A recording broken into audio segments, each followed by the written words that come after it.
नमस्कार, fast money में आपका स्वागत है। खास शो आज के दिन की तैयारी करेंगे इसमें और 20 स्टॉक्स आपको बताएंगे जो दमदार एक्शन शो कर सकते हैं। मेरे साथ कंपीट कर रहे हैं संदीप।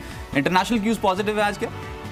पॉजिटिव तो नहीं है, वॉलेटाइल कहना चाहिए। देखिए एज निफ्टी हल्की कमजोरी दिखा रहा है एशिया में। जब भी क्रूड गिरता है ना 5% तो मेरे को लगता है कि भारतीय बाजारों में मोमेंटम आ जाएगा। चलिए, आप अगर पॉजिटिव है तो ठीक है, आप बाय कॉल सारे उतार सकते हैं, लेकिन देखिए काफ़ी सारे बड़े इवेंट्स हैं जिनके साथ आज हमें जूझना होगा। देखिए आज यूके में इलेक्शंस हैं, ईसीबी की बैठक है और उसके साथ साथ जो पूर्व एफबीआई डायरेक्टर हैं यूएस में, उनकी सेनेट के सामने टेस्टिमनी है। तो ये 3 बड़े इवेंट्स हैं जिसको जो ग्लोबल मार्केट्स है वो काफ़ी कीनली वॉच कर रहे हैं।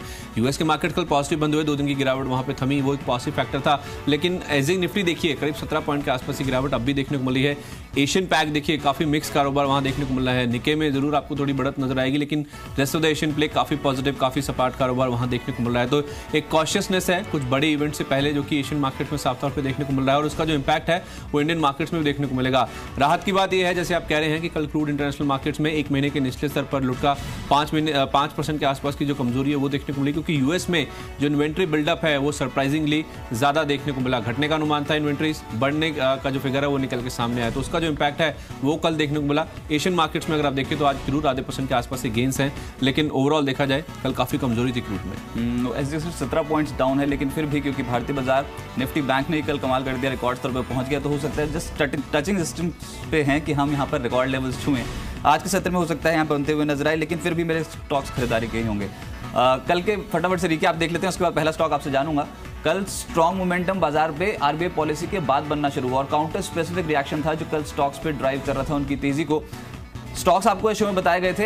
एमआरपीएल जिस पे खरीदारी की ट्राई थी, यहाँ पर टारगेट हिट हुआ। स्टील स्ट्रिप व्हील्स एक और स्टॉक जिसमें तेजी बनी, संदीप के पोर्टफोलियो में शामिल था। रिलायंस कम्युनिकेशन, जब भी संदीप बेचने की बात करते हैं तो स्टॉक टूटता है, ऐसा लग रहा है 4% कल भी टूटा। अब तो रेटिंग डाउनग्रेड लगातार इंटरनेशनल रेटिंग एजेंसीज करती चली जा रही है। इसके अलावा मेजेस्को एक स्टॉक जहाँ पर तेजी बनाने की सलाह दी गई थी। इंडिया ग्लाइकॉल जहाँ पर तेजी बनी, शुरुआती सत्र में इसने लक्ष्य को हासिल किया। साथ ही साथ कुछ और स्टॉक्स जो रडार पर रखने की सलाह दी गई थी, उसमें सिकाल लॉजिस्टिक्स शामिल था। न्यूज फ्लो था जिसको 4% ऊपर ले गया। बीपीएल में 2% की तेजी बनी। ऑयल इंडिया 1%, जेके टायर, पूहे टायर, खीमा यहाँ पर कल के सत्र में तेज हुआ और विविध लैब्स न्यूज फ्लो के चलते 6% क्लोजिंग बेसिस पे रिटर्न देता हुआ नजर आता है। तमाम स्टॉक्स आपके पोर्टफोलियो में कमाई के सौदे साबित हुए। आज पोर्टफोलियो कैसे बनाएंगे और पहला सौदा आपके पोर्टफोलियो में कौन सा होगा संदीप? एक ही सेल कॉल में आपको बताऊंगा, मैं भी ज़्यादातर आपको बाय कॉल से बताऊंगा। और शुरुआत कल मैंने एमआरपीएल के साथ करी थी, आज IOC oil and gas space की कंपनी है, इसके साथ करूंगा। देखिए अब डेली जो फ्यूल के प्राइसेस हैं वो रिवाइज होंगे, ऐसी खबरें निकल के सामने आ रही हैं। 16 जून से जो पूरा प्रोजेक्ट है वो लागू होता हुआ दिखेगा। देखिए 5 शहरों में इसका एक पायलट प्रोजेक्ट इंप्लीमेंट किया गया था और उसका जो सक्सेस है वो काफ़ी स्ट्रॉन्ग देखने को मिला और उसके बेसिस पे पैन इंडिया इसे अब लागू किया जा रहा है। तो ये ओएमसीज के लिए और खासतौर पर जो सबसे बड़ी देश की ऑयल मार्केटिंग कंपनी आईओसी, उसके लिए काफ़ी बड़ा पॉजिटिव ट्रिगर है। जो हैंगओवर है, पॉलिटिकल हैंगओवर है, वो भी कहीं ना कहीं खत्म होता हुआ दिखेगा। अगर ये डेली कीमतों को रिवाइज करते हैं तो जाहिर सी बात है इनके कारोबार में बहुत बड़ी जो प्रेडिक्टेबिलिटी है वो देखने को मिलेगी। तो आईओसी में लगता है कि इसके दम पे आज तेजी देखने को मिल सकती है। वैसे भी क्रूड जिस तरह से गिरा है वो एक बहुत बड़ा पॉजिटिव ट्रिगर है, क्योंकि इनके जो लागत है क्रूड जिस तरह से ये इस्तेमाल करते हैं अपने रिफाइनरीज में, वो भी कॉस्ट कम होती हुई दिखेगी, तो उसका भी फायदा देखने को मिलेगा आज के सेशन में। 434 का टारगेट लेके इसमें आज खरीदारी करें। 422 रुपये का आपको इसमें स्टॉप लॉस रखना होगा। एनबीएफसी स्पेस से रिलायंस कैपिटल एजीजी समूह का शेयर है, इसमें भी आज आप खरीदारी करके चलिए। देखिए कल इनकी एक शाम को प्रेस कॉन्फ्रेंस जिसमें बयान निकल के सामने आया कि रिलायंस निप्पॉन एएमसी इसका आईपीओ आता हुआ दिखेगा और इसी साल इसकी जो लिस्टिंग है वो होती हुई दिखेगी। 10% हिस्सा बिक्री को मंजूरी दी है बोर्ड ने। इनफैक्ट पहली ऐसी इंडिया में एएमसी कंपनी होगी जिसका आईपीओ आता हुआ दिखेगा और इसी साल ये कंपनी लिस्ट होगी। ये अपने आप में बहुत बड़ा पॉजिटिव ट्रिगर है। देखिए हाल फिलहाल जितना भी रिलायंस कम्युनिकेशन को लेकर पूरा जो विवाद चला था, जो डेट को लेकर कंसर्न्स बने थे, उस दौरान हमने देखा था कि पूरे समूह की जो कंपनी उनमें काफ़ी बड़ा करेक्शन देखने को मिला था। यही कारण था कि कल देखिए एक अच्छी खबर आई, 4% के आसपास का बाउंस इस काउंटर में देखने को मिला। मुझे लगता है कि चूंकि ये एफएनओ में भी है तो हो सकता है आप बेहतर बता पाएंगे, लेकिन कुछ जो शॉर्ट पोजीशंस हैं वो भी शायद कवर होती हुई दिखेंगी, क्योंकि अब अच्छी खबरें इसमें ड्राइव कर रही हैं। एक ही ट्रेड था जो एडीजी पैक में कल बहुत एक्टिव था, तो रिलायंस कैपिटल, और यही बेहतर उम्मीद थी कि यहाँ पर जो शाम को अनाउंसमेंट काफ़ी बड़ी निकल आएगी एएमसी कारोबार की लिस्टिंग को लेकर, वो हुआ भी। लेकिन कन्विक्शन इस पर्टिकुलर स्पेस में आप खुद कहते हैं कि एडीजी स्टॉक्स जो हैं वहाँ पर ऊपरी स्तरों पर थोड़ा दबाव है। रिलायंस कम्युनिकेशन ने ऑलरेडी सेंटीमेंट कमजोर कर दिया। एक न्यूज फ्लो के दम पे, एक ट्रेडिंग बाउंस के तौर पे देखें रिलायंस कैपिटल। मैं तो केवल जो शॉर्ट कवरिंग है उसके दम पे कह रहा हूँ, उसी के दम पे आज इसमें जो तेजी है वो बनती हुई दिखेगी, क्योंकि हर ऊपर का जो लेवल इस काउंटर में देखने को मिलेगा वहाँ पे जो शॉर्ट्स हैं वो करते हुए दिखेंगे। तो रिलायंस कैपिटल उस लिहाज से काफी पॉजिटिव है। 596 का टारगेट, 580 का स्टॉप लॉस। लेकिन मेरे रडार पर है ओरिएंट सीमेंट जिसमें तेजी बनाई जा सकती है। कल लेटर हाफ में सीमेंट पैक तेज हो गया और उम्मीद नहीं थी कि इतनी स्ट्रांगली खरीदारी सीमेंट पैक में निकलेगी, क्योंकि काफ़ी अगर दिग्गजों को देखें एसीसी अंबुजा तो वहाँ पर चार्ट स्ट्रक्चर्स वीक थे, लेकिन small cap mid cap stocks में कल के सत्र में तेजी बनी। ओरिएंट सीबर और हिडलबर्ग दो ऐसे ट्रेड्स जो एक्टिव होते हुए नजर आ रहे थे। यहाँ पर तो वॉल्यूम एक्टिविटी तेज थी, 2 हफ्ते की औसत से ज्यादा वॉल्यूम्स और अंतिम चरण में खरीदारी थी। आज के लिए जो टारगेट रखें वो 165 का रखें, 159 का एक स्टॉप लॉस इस पर्टिकुलर ट्रेड पे लगाना होगा। जोरदार रिटर्न शुरुआती सत्र में ही दे सकता है। दूसरा एनबीएफसी स्पेस, खासतौर से हाउसिंग फाइनेंस कंपनियां। देखिए आरबीआई ने ब्याज दरों में नहीं बदलाव किया कोई भी, उसके बाद एकदम से हाउसिंग फाइनेंस कंपनियां जो थी वो एक्टिव होती हुई नजर आई और तमाम स्टॉक्स जैसे कि GIC housing, group finance, Canfin homes, ये कुछ ऐसे स्टॉक्स थे जो कल ट्रेडर्स के रडार पर थे। आज जीआईसी हाउसिंग खरीदते हैं तो यहाँ पर 574 का टारगेट रखे, 558 का एक स्टॉप लॉस लगाना होगा। और दूसरी बड़ी खबर जो रूल कर रही थी वो ये थी कि आरबीआई ने होम लोन के रिस्क वेटेज में बदलाव किया है, उसको घटाया है। एक बड़ी खबर थी रियल एस्टेट इंडस्ट्री के लिए और खासतौर से तमाम कंपनियां जो रियल एस्टेट के लिए फंडिंग करती हैं यानी कि लोन प्रोवाइड करती हैं। एनबीएफसी स्पेस में हाउसिंग फाइनेंस कंपनियों पे नजर रखें, आज भी रिटर्न्स पॉजिटिव मिल सकते हैं, स्पेशली जीआईसी हाउसिंग। टारगेट रहेगा 574, स्टॉप लॉस 558। केमिकल स्पेस की एक कंपनी है किरी इंडस्ट्रीज, इस पे आप नजर रख के चलिए। मुझे याद आ रहा था एक दौर था जब आपके पोर्टफोलियो में लंबे समय तक काउंटर शुमार रहा था और काफी अच्छे रिटर्न्स इस काउंटर ने डिलीवर किए भी थे। भी बता रहे थे इसकी वैल्यूएशंस बहुत स्ट्रांग है, काफी अंडर वैल्यूड स्टॉक है, चला तो यहाँ से काफी दमदार रिटर्न दे सकता है। देखिए बाउंस कितना स्ट्रांग था इस काउंटर में, देखिए कल 4% के आसपास का अपमूव था और मुझे लगता है कि ये बाउंस जो है वो कंटिन्यू रह सकता है। देखिए जिस तरह से क्रूड में गिरावट आई है उसका जो इम्पैक्ट है आज भी पॉजिटिव साइड पर देखने को मिलेगा। कल 5.5% के आसपास की तेजी थी, आज भी कंटिन्यू रहेगी। मेरा जो कन्विक्शन है वो इसलिए है क्योंकि क्रूड के डेरिवेटिव्स को एज अ ये लागत अपने रॉ मटेरियल के तौर पे इस्तेमाल करते हैं, तो उसका जो फायदा है वो किरी इंडस्ट्रीज में भी आज देखने को मिलेगा। क्योंकि क्रूड जिस तरह से कल इंटरनेशनल मार्केट्स में गिरा है, अब जो सप्लाई को लेके कंसर्न्स आ रहे हैं और इन्हीं लेवल्स के आसपास अगर क्रूड सस्टेन करता है तो जाहिर सी बात है इतनी भी इंडस्ट्रीज हैं जो कि क्रूड को या तो फिर क्रूड के डेरिवेटिव्स को as a raw material use करती हैं, उनके लिए बहुत बड़ी राहत की बात हो सकती है। क्योंकि अगर यहाँ से लागत बढ़ेगी नहीं तो जाहिर सी बात है स्टेबल रहेगी, वो अपने आप में बहुत बड़ा पॉजिटिव ट्रिगर होगा। तो इससे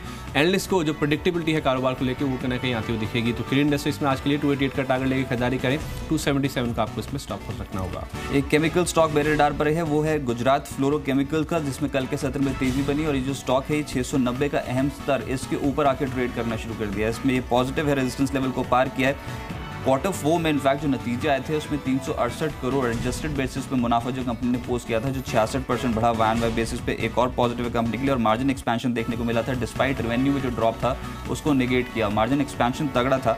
एबिटा में लगभग 48.8% यहाँ पर ग्रोथ देखने को मिली थी। तो गुजरात फ्लोरो निचले स्तरों से पलटा है ये स्टॉक, आज के लिए खरीदते हैं तो 718-720 तक का टारगेट अपने रडार पर रखें और 695 का एक स्टॉप लॉस आपको अपने ट्रेड पर लगाना होगा। बाजार को सेटल होने दे, कल की क्लोजिंग के ऊपर निकले तो उसके बाद अपने ट्रेड्स इनिशिएट कर सकते हैं। चलिए 6 स्टॉक्स के बारे में बात हो गई, लेकिन अब आज का ईपीएस शेयर देखते हैं।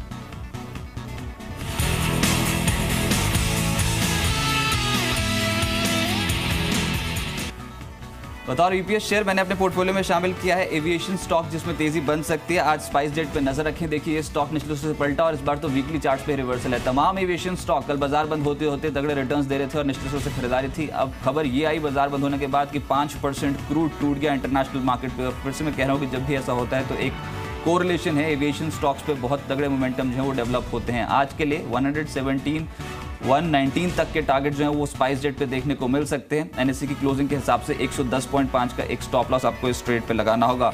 और इनफैक्ट यूएस में जो तेल भंडार है उसमें जो बढ़ने की खबर आई थी वो एक ड्रैग साबित हो रही है इस पर्टिकुलर स्पेस के लिए। और एक महीने के निचले स्तर पे क्रूड जो है वो पहुंचा है या फिर कोई और भी डेवलपमेंट है, क्योंकि ये जो 10 हफ्ते से है जो कंप्लीटली डिसअपॉइंट कर रही है। 10 हफ्ते से लगातार आप देखिए जो इन्वेंट्रीज थी वहाँ पे लगातार हम देख रहे थे कमी देखने को मिली थी, जिससे क्रूड के प्राइसेस को सपोर्ट मिल रहा था। लेकिन कल जो आंकड़े आए 10 हफ्ते में पहली बार ऐसा हुआ कि जो इन्वेंट्रीज हैं बिल्डअप होती हुई दिखी हैं, बढ़ती दिखी हैं, तो वो बाजार अनुमान से कहीं ना कहीं विपरीत था। 35 लाख बैरल जो क्रूड इन्वेंट्रीज हैं वो घटने का अनुमान था, 33 लाख से इन्वेंट्रीज बड़ी हैं, तो वो अपने आप में दर्शा रहा है कि जो सप्लाईज हैं अभी भी काफ़ी ज़्यादा है। इनफैक्ट यूएस से जो एक्सपोर्ट है वो कहीं ना कहीं कम होता हुआ दिखा है। और क्रूड के साथ साथ रजत आप देखिए जो गैसोलीन की इन्वेंट्रीज हैं वो भी बढ़ती हुई दिखी है, तो वो अपने आप में दर्शा रहा है कि जो डिमांड है उसको लेकर भी कहीं ना कहीं कंसर्न्स हैं। इंडियन मार्केट्स पे एटीएफ की कीमतें घटने की भी बात अब कहीं ना कहीं शुरू हो गई है। आप कह सकते हैं, देखिए अगर इतना बड़ा ड्रॉप आता है और रुपया इन्हीं लेवल्स के आसपास स्टेबल रहता है, दो ही मेन फैक्टर्स होते हैं जो कि रूल करते हैं। एक तो इंटरनेशनल मार्केट्स में जो एटीएफ की कीमतें वो कैसी हैं, और दूसरी बात डॉलर रुपये की जो इक्वेशन है वो कैसे रूल आउट करती है। उसी के बेसिस पे पूरा जो फ्यूल प्राइस रिवीजन है वो 15 दिन के बाद ओएमसीज ड्राइव करती हैं। चलो, तो तमाम एविएशन स्टॉक्स पर नजर रखनी चाहिए, निचले स्तरों से खरीदारी और इमर्ज हो सकती है। स्पाइस जेट जैसे स्टॉक्स आपके पोर्टफोलियो में अच्छे रिटर्न्स दे सकते हैं। चलिए, मेरे पोर्टफोलियो में जो काउंटर है वो है एमटेक ऑटो का एक बीटन डाउन स्ट्रक्चर है। इनफैक्ट पूरे एमटेक स्पेस की बात कीजिए तो एक बीटन डाउन स्पेस है। अगर आप देखें तो कोई भी अगर अच्छी खबर आती है इस पूरे स्पेस को लेके तो हम देखते हैं कि यहाँ पे काफ़ी अच्छा तेज़ी का रुझान बनता है। देखिए 10 जून को इस कंपनी की बोर्ड की बैठक होने वाली है जिसमें शेयर धारकों को प्रेफरेंशियल शेयर जारी करने की इस कंपनी की योजना है। डेट काफ़ी ज़्यादा है, उस वजह से हमने देखा था कि इस पूरे ग्रुप की और खासतौर पर एमटेक ऑटो की काफ़ी ज़्यादा पिटाई देखने को मिली थी।